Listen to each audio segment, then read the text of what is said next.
तो जी हाँ, नमस्कार दोस्तों, आप लोग देख रहे हैं बीडी भोजपुरी और आप सभी को बता दूं थे साई लाल यादव जी का नया रंग दे बसंती फिल्म का गाना रिलीज हो रहा है। शंभू जाने का नाम है।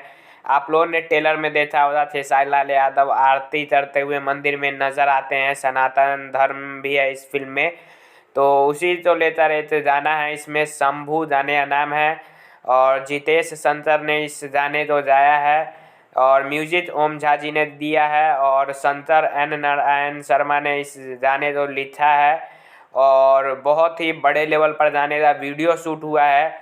लेकिन अभी फ़िलहाल इसका ऑडियो ही रिलीज़ किया जाएगा, तो आप लोग ज़रूर देखिएगा 6 मार्च सुबह 6:30 बजे SRK म्यूजिक के यूट्यूब चैनल पर। तो आप लोग कितना एक्साइटेड हैं। और रंग दे बसंती फिल्म 22 मार्च तो आप सभी नज़दीकी सिनेमा घर में रिलीज़ हो रही है, तो आप सब ज़रूर देखिएगा। ऐसी ऐसी फिल्में आप सभी को देखनी चाहिए, जिससे कि प्रोड्यूसर का उत्साह बढ़े और इससे भी बड़ी बड़ी फिल्म भोजपुरी में अच्छी कहानी पर बन सके। आप क्या चाहते हैं ज़रूर बताएं।